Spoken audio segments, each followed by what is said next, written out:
कुछ पक्षी दिन में सोते रहते हैं और जैसे ही रात होती है वो निकल जाते हैं जंगल में आवारागर्दी करने, जैसे उल्लू। जैसे ही रात होती वो दुष्ट उल्लू जंगल में निकल जाते और जंगल से भोजन इकट्ठा करना शुरू कर देते।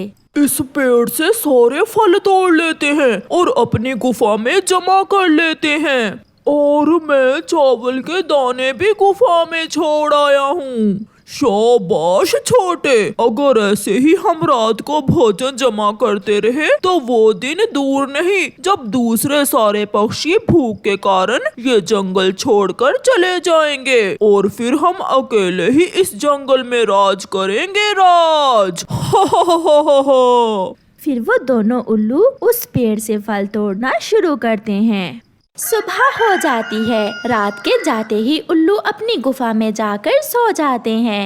जंगल के दूसरे पक्षी भी अपना दाना पानी ढूंढने निकलते हैं। कबूतर भैया, मैंने खुद देखा, कल इस पेड़ पर बहुत सारे फल थे, मगर एक ही रात में ये पेड़ खाली हो गया है। ऐसा कैसे हो सकता है? कौन खा सकता है ये फल एक ही रात में? मेरे घर के पास चावल के पौधे हैं, वो भी बहुत तेजी से कम हो रहे हैं। ऐसे लग रहा है कोई भोजन खा नहीं रहा, बल्कि भोजन चुरा चुरा कर जमा कर रहा है। कौन हो सकता है? ऐसा कौन कर सकता है? हमें इस बात का मालूम करना होगा। हाँ चिड़िया, अगर हमने ऐसा ना किया तो हम भूख से मर जाएंगे। कालू, सीधे से बताओ, मेरे इस पेड़ से सारे एप्पल तुमने खाए हैं? कल ये पेड़ भरा हुआ था, मगर आज केवल 2 एप्पल ही बचे हैं। कसम ले लो गोरी, मुझे पता है ये पेड़ तुम्हारा है। मैंने आज तक इस पेड़ से एक भी एप्पल नहीं खाया। वो कौन है? फिर वो कौन है जो मेरे पेड़ से एप्पल तोड़ तोड़ कर खा रहा होगा? शायद मोटी चोंच वाला मिट्ठू होगा। मैं अभी पूछती हूँ उसे। नहीं गौरी, मुझे न मारना, मैंने तुम्हारे पेड़ से एक भी एप्पल नहीं चुराया। सुन लो मोटी चोंच वाले मिट्ठू, अगर तुम मुझे मेरे पेड़ के आसपास से गुजरते भी नजर आए तो छोड़ूंगी नहीं मैं तुम्हें। कोई और है गौरी, चिड़िया का पेड़ भी खाली है और मेरे चावल का खेत भी किसी ने खाली कर दिया है। जो भी है, हमें उसे पकड़ना होगा। रात फिर से हो जाती है। दिन के सोए हुए उल्लू भी उठ जाते हैं। छोटे उठो उठो छोटे, रात हो गई है, अपना काम शुरू करें। छोटा उल्लू भी उठ जाता है। कौवे का पेड़ भी खाली हो गया और चिड़िया का पेड़ भी। अब हमें जंगल से दाना चोरी करना होगा। इसका मतलब दूसरे पक्षियों को ना मिलेंगे फल और ना मिलेगा दाना। तो फिर चलो। वो गुफा से निकलते हैं। वो जंगल में जाते हैं। वो सारी रात जंगल से भोजन लाते और अपनी गुफा में रखकर फिर से चले जाते। वो ऐसा बार बार करते। ऐसे वो ढेर सारा भोजन अपनी गुफा में जमा कर लेते हैं। बड़े, अब दिन होने वाला है, मुझे बहुत नींद आ रही है, चलो सोते हैं। ऐसे दिन की रोशनी होने से पहले पहले वो दोनों उल्लू फिर से सो जाते हैं। सुबह भी हो जाती है। मिट्ठू को कुछ खाने को नहीं मिल रहा था। कबूतर भी भूखा बैठा हुआ था। गोरी कौवी का भी भूख से बुरा हाल था। वो चिड़िया की तरफ जाती है। चिड़िया चिड़िया, अब तो सभी पक्षी भूखे हैं, जंगल में भोजन की बहुत कमी हो गई है। गोरी, आप मेरे साथ चले, हम पुरानी गुफा की तरफ जाते हैं, हो सकता है हमें वहाँ से कुछ भोजन मिल जाए। फिर गोरी कौवी और चिड़िया पुरानी गुफा की तरफ उड़ती हैं। वहाँ जाकर तो उनकी आंखें खुली की खुली रह जाती हैं। हाय, मैं मर गई। चिड़िया, हम भूख से मर रहे हैं और इन उल्लुओं ने यहाँ भोजन जमा कर कर के ढेर लगा रखे हैं। आहिस्ता बोलो गोरी, ये उल्लू उठ जाएंगे। चिड़िया, ये उल्लू ही जंगल से भोजन चोरी कर रहे हैं। गोरी, तुम चिंता ना करो, ये रात को चोरी करते हैं और हम दिन को इनका चोरी किया हुआ भोजन चुरा लेंगे। मैं तो पहले ये फल खाऊंगी। ऐसे चिड़िया और गोरी कौवी जी भर के वहाँ से फल खाते हैं और अपने दोस्तों के लिए कुछ फल लेकर वहाँ से चली जाती हैं। छोटे, तुमने अच्छा नहीं किया, यहाँ जो फल थे वो तुमने सारे ही खा लिए। मुझे उल्लू ना बनाओ बड़े, मैं तो पहले ही उल्लू हूँ। ये फल तुमने खाए हैं, तुमने खाए हैं, तुमने खाए हैं। फिर उनमें लड़ाई शुरू होती है और वो दोनों एक दूसरे को खूब मारते हैं। बड़े, मैं सच कह रहा हूँ, मैंने वो फल नहीं खाए। तो फिर कौन हो सकता है जो हमें ही चूना लगा गया? रात थी, इसलिए वो दोनों उल्लू फिर से जंगल से भोजन चोरी करने निकलते हैं। वो इधर उधर उड़ते हैं मगर उन्हें कहीं भी कोई चीज नजर नहीं आती। छोटे, लगता है अब जंगल खाली हो गया है। अब भूख से मरते पक्षी यहाँ से चले जाएंगे और फिर इस जंगल में हम राज करेंगे। ऐसे वो दुष्ट उल्लू दिन के समय फिर से जाकर अपनी गुफा में सो जाते हैं। मगर आज दूसरे पक्षियों ने भी सलाह बना रखी थी। वो सब इकट्ठे होकर गुफा की तरफ जाते हैं। उल्लू सोए हुए थे। वो आहिस्ता आहिस्ता वहाँ से भोजन उठाना शुरू करते हैं और ला कर गोरी कौवी के घर जमा करना शुरू करते हैं। थोड़ी ही देर में पक्षी उल्लू का चुराया हुआ सारा भोजन उठाकर ले जाते हैं। गोरी बहन, अब चले, अगर उल्लू उठ गए तो उन्हें पता चल जाएगा। सब पक्षी वहाँ से चले जाते हैं। रात हो जाती है। वो उल्लू जैसे ही उठते हैं तो अपनी गुफा में भोजन ना देखकर हैरान हो जाते हैं। छोटे, सच बता दो, अगर सारा भोजन तुमने खाया है तो मैं तुम्हें छोड़ दूंगा। वाह जी वाह, जब मैं सो जाता हूँ तो भोजन खुद खाकर नाम लगा देते हो मेरा। चोर कहीं के, तुम ऐसा करते हो। वो फिर से आपस में लड़ते हैं और लड़ते लड़ते वो दोनों उल्लू वहीं मर जाते हैं। ऐसे पक्षियों ने अपनी बुद्धि से उन उल्लुओं को हरा दिया। प्यारे दोस्तों, इस कहानी से हमें सीख मिलती है, कोई भी मुश्किल हो मिलजुल कर उपाय निकालने से मुश्किल दूर हो जाती है। आपका धन्यवाद। कालू कौवा और रानो चिड़िया इकट्ठे ही दाना ढूंढने जाया करते थे। आज भी वो जंगल से दाना लेने गए थे, लेकिन काफी देर तक इधर उधर उड़ने के बाद भी उन्हें दाना नहीं मिलता। वो दोनों मायूस होकर एक पेड़ पर बैठ जाते हैं। लगता है आज घर भूखा ही जाना पड़ेगा, कहीं से दाना ही नहीं मिल रहा। कौवे भैया, आज हमें घने जंगल में जाना चाहिए। हम वहाँ कभी नहीं गए, क्या पता हमें वहाँ दाना मिल जाए। अगर घने जंगल में किसी ने हम पर हमला कर दिया तो? नहीं, कुछ नहीं होगा। मेरा मन कह रहा है कि आज घने जंगल से कुछ अच्छा जरूर मिलेगा। वो दोनों घने जंगल में सफर करना शुरू करते हैं। काफी देर तक उड़ने के बाद उन्हें वहाँ दो बोलने वाले पेड़ मिलते हैं। एक पेड़ सूखा हुआ था और दूसरा पेड़ हरा भरा था। सूखा पेड़ कौवे और चिड़िया से कहता है, आओ आओ, मेरी जड़ों में सोने के सिक्के हैं, आओ और मेरी जड़ों से सोने के सिक्के ले जाओ और सारा जीवन ऐसे गुजारो।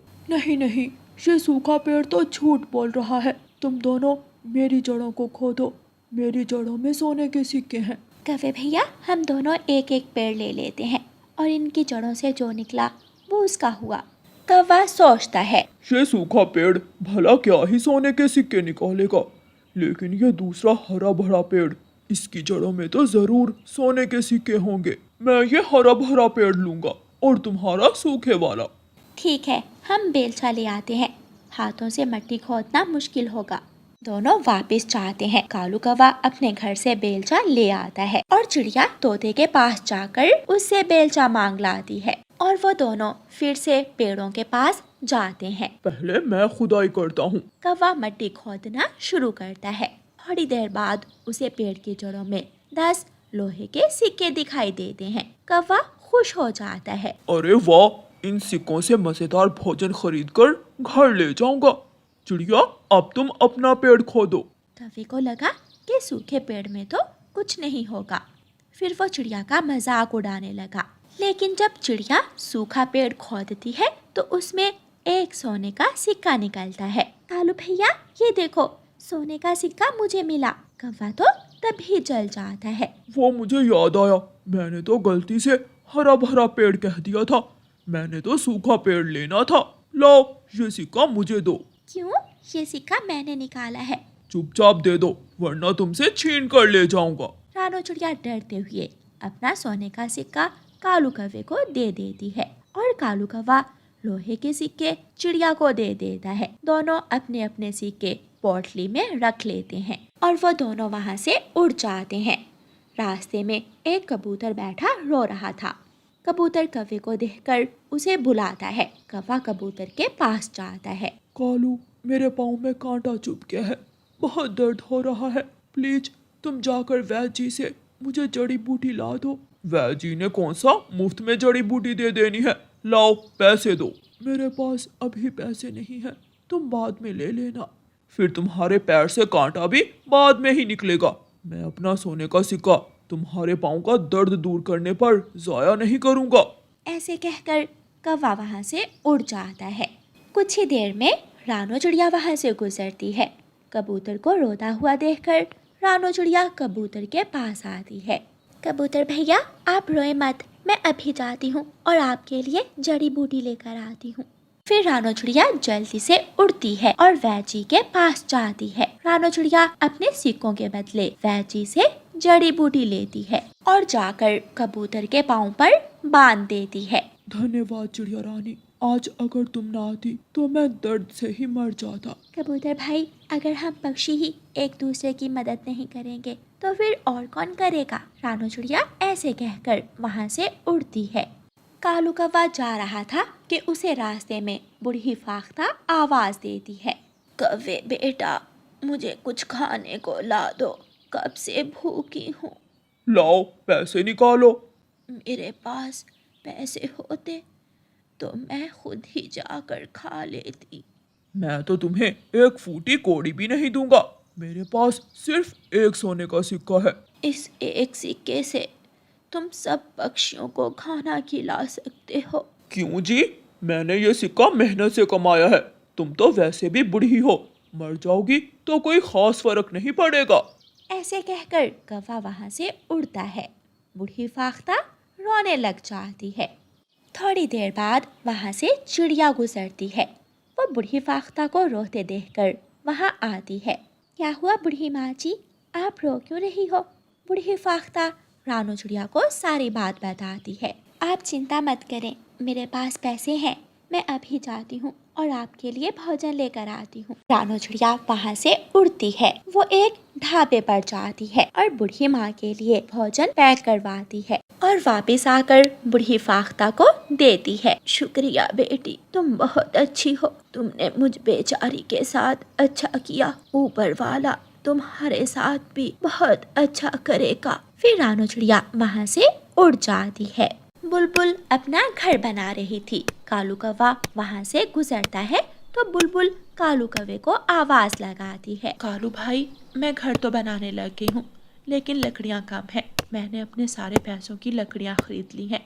अगर आपके पास कुछ पैसे हैं तो मुझे 2-4 लकड़ियाँ और ला दें। मेरे पास नहीं है पैसे, अगर लकड़ियाँ कम है तो जाकर काट लाओ, मैं क्यों तुम पर अपना सोने का सिक्का जाया करूं। कौवा वहाँ से चला जाता है। थोड़ी देर बाद वहाँ से रानो चिड़िया गुजरती है। बुलबुल रानो चिड़िया से मदद मांगती है। बुलबुल बहन, आप चिंता ना करें, मैं यूं गई और यूं लकड़ियाँ लेकर आई। रानो चिड़िया बाजार जाती है और बढ़ई के पास जाकर उससे 4 सिक्कों के बदले लकड़ियाँ लेती है और जाकर बुलबुल को लकड़ियाँ दे देती है। अब रानो चिड़िया के पास बस 2 ही लोहे के सिक्के बचे थे। रानो चिड़िया वो 2 लोहे के सिक्के घर ले जाती है। कालू कौवा अपने सोने का सिक्का पोटली में ले जाकर तोते सुनार को देता है। ये पोटली लो, इसमें सोने का सिक्का है और मुझे इसके बदले पैसे दे दो। लेकिन तोता जब पोटली खोलता है तो उसमें एक लोहे का सिक्का निकलता है। कौवे, ये कैसा मजाक है, ये तो लोहे का सिक्का है। आइंदा मेरी दुकान पर आकर ऐसा घटिया मजाक मत करना। लेकिन इसमें तो सोने का सिक्का था। लगता है तुम अकल के साथ आंखों से भी अंधे हो गए हो, निकल जाओ यहाँ से। कालू कौवा रोते हुए वहाँ से चला जाता है। दूसरी तरफ चिड़िया जब घर जाकर अपनी पोटली खोलती है तो उसकी पोटली से 2 सोने के सिक्के निकलते हैं। रानो चिड़िया हैरान हो जाती है। वो जानती थी कि उसे ये सिक्के उसकी अच्छाई की वजह से मिले हैं। कालू कौवा अपने घर बैठा रो रहा था क्योंकि उसके पास ना ही भोजन था और ना ही सोने का सिक्का। प्यारे दोस्तों, इस कहानी को लाइक, अपने दोस्तों के साथ शेयर और चैनल को सब्सक्राइब करना बिल्कुल मत भूलना। आपका धन्यवाद। रानो चिड़िया दाना ढूंढने अपने घर से निकलती है। रास्ते में उसे कालू कौवा भी मिल जाता है। रानू चिड़िया कहाँ जा रही हो? कालू भैया, दाना ढूंढने जा रही हूँ। मौसम का संदेश देने वाले पक्षी ने बताया है कि आज बारिश हो सकती है, तो उससे पहले ही दाना ले आते हैं। मुझे भी अपने साथ ले जाओ, हम दाना लेंगे और फिर मीठा फल लेकर घर वापस आ जाएंगे। ठीक है कौवे भैया, मेरे साथ ही आ जाओ। फिर कौवा और चिड़िया दोनों साथ जाते हैं। पहाड़ के पास उन्हें चावल के पौधे नजर आते हैं। दोनों चावल के पौधों के पास जाते हैं और वहाँ से चावलों के दाने तोड़ते हैं। उतनी ही देर में आसमान पर काले बादल छा जाते हैं और बारिश शुरू हो जाती है। कौवा और चिड़िया एक पेड़ के नीचे बैठ जाते हैं। जैसे ही बारिश रुकेगी हम घर चले जाएंगे। लेकिन मुझे तो मीठा फल लेना है। गोरी ने मुझे कहा है कि मीठा फल अगर ना लाए तो घर मत आना। कालू भैया, बारिश तेज है और फलों के पेड़ भी बहुत दूर हैं। आप फिर किसी दिन आकर फल ले जाना। थोड़ी देर बाद बारिश कुछ रुकती है तो दोनों अपने अपने चावल उठाते हैं और अपने अपने घरों को चले जाते हैं। कालू, मीठा फल कहाँ है? गोरी, बाहर इतनी तेज बारिश हो रही है, तुम शुक्र करो मैं घर आ गया हूँ। तुम तो हो ही कामचोर, बारिश का तो बस बहाना है, वरना तुम्हारा कहाँ मन करता है अपनी पत्नी को खुश रखने का। फल तो मैं आज जरूर खाऊंगी। फिर खुद ही जाकर खाओ, मेरा दिमाग मत चाटो। तुम्हारे अंदर दिमाग होगा तो चाटूंगी, अकल तो तुम में कहीं से भी नहीं है। गौरी कवि कालू को बातें सुनाती है और घर से निकलती है। वो सीधी रानू चिड़िया के घर जाती है और दरवाजे पर दस्तक देती है। रानू चिड़िया बाहर आती है। रानो, मेरे साथ चलो, मुझे मीठा फल खाना है। गोरी बहन, बारिश हो रही है। मैंने ही कालू भाई को कहा था जब बारिश रुकेगी तब तुम फल खा लेना। अच्छा, तो तुमने मेरे पति को ये पट्टी पढ़ाई है? तुमसे मेरी खुशी देखी जो नहीं जाती। गौरी गुस्से में वहाँ से उड़ती है। फिर गौरी तोते के घर जाती है। तोते तोते, मेरे भाई तोते, मेरा फल खाने को बहुत मन कर रहा है। फल खाने को तो मेरा भी बहुत मन कर रहा है। तो फिर चलो हम दोनों चलते हैं, कहीं से कुछ मिल ही जाएगा। फिर तोता और गौरी कवि उड़ते हैं। वो उड़ते उड़ते बहुत दूर निकल जाते हैं। उनके पंख बारिश के पानी से भीग गए थे। हम किसी से यहाँ रास्ता पूछ लेते हैं, अगर ऐसे ही उड़ते रहे तो हमारे पंख गीले होकर भारी हो जाएंगे। उन्हें एक घर दिखाई देता है। वो दोनों वहाँ जाते हैं और दरवाजे पर दस्तक देते हैं। अंदर से मैना बाहर निकलती है। मैना, क्या तुम्हें पता है कि यहाँ कोई पास मीठे फलों वाला पेड़ है? वो तो बहुत दूर है, लेकिन एक खेत है मीठे आमों का। वो खेत चीलों का है। मैना, जल्दी बताओ कहाँ है वो खेत? तुम वहाँ पर मत जाना, चीलें तुम्हें पकड़ लेंगी। तुमसे जितना पूछा है उतना ही बताओ, ज्यादा फजूल का भाषण मत दो। ये जो पीपल के पेड़ हैं, उसके पीछे नीम के पेड़ हैं और फिर बाद में वो खेत आता है। चल तोते, लेकिन वो चीलें, कुछ नहीं होता, बारिश में चीलें अपनी गुफा में होंगी। फिर तोता और गौरी कवि उड़ते उड़ते आमों के बाग में चले जाते हैं। वहाँ आमों के बड़े बड़े पेड़ थे। वो दोनों आम खाना शुरू करते हैं। पीछे से चीलें भी आ जाती हैं। वो दोनों को देख लेती हैं। तोता अपना सर ऊपर उठाता है और वो चीलों को देख लेता है। गौरी भागो, चीलें आ गई। तोता तो वहाँ से भाग जाता है, लेकिन गौरी के पंख ज़्यादा भीग जाने की वजह से वो उड़ नहीं पाती। चीलें आकर गौरी को पकड़ लेती हैं। चील बहन, मुझे जाने दो, मैं गलती से यहाँ आ गई थी। अच्छा, तो आओ फिर तुम्हें सही जगह छोड़कर आते हैं। सच, मैं घर चली जाऊँ? नहीं काली कलोटी, तेरी सही जगह हमारे पेट में है। कल तू हमारा भाजन बनेगी। बहुत दिन हो गए थे नरम मुलायम मांस खाए हुए।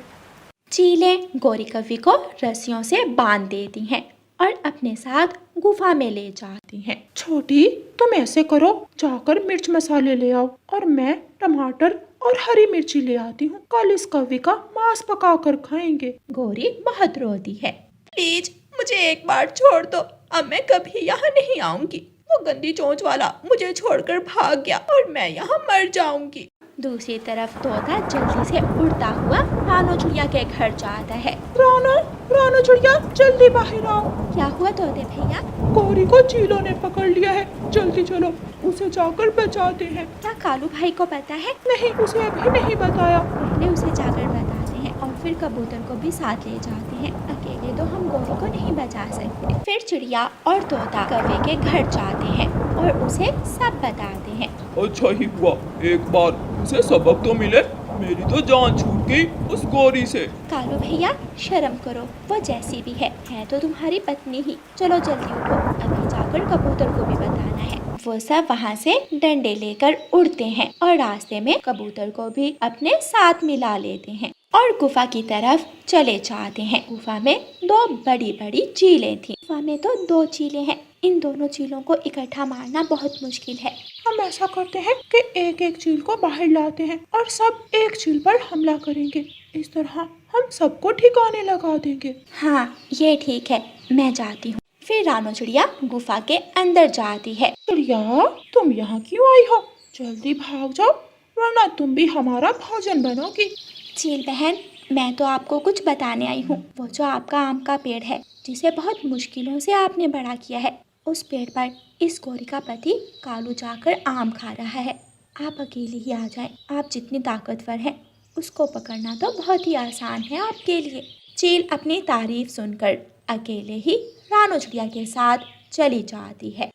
रास्ते में जाकर रानो चिड़िया रुकती है। चिड़िया, तुम यहाँ क्यों रुक गई? दोस्तों हमला करो। कालू, तोता और कबूतर जो पेड़ों में छुपे बैठे थे बाहर निकलते हैं और चील को डंडों से मार मार कर रस्सी से बांध देते हैं। रानो चिड़िया फिर से गुफा में जाती है। चील जल्दी से मेरे साथ चलो, आपको आपकी बहन बुला रही है। दूसरी चील भी रानो चिड़िया के साथ चली जाती है और वो सब दोस्त मिलकर उस चील को भी बांध देते हैं। फिर वो सब गुफा में जाते हैं।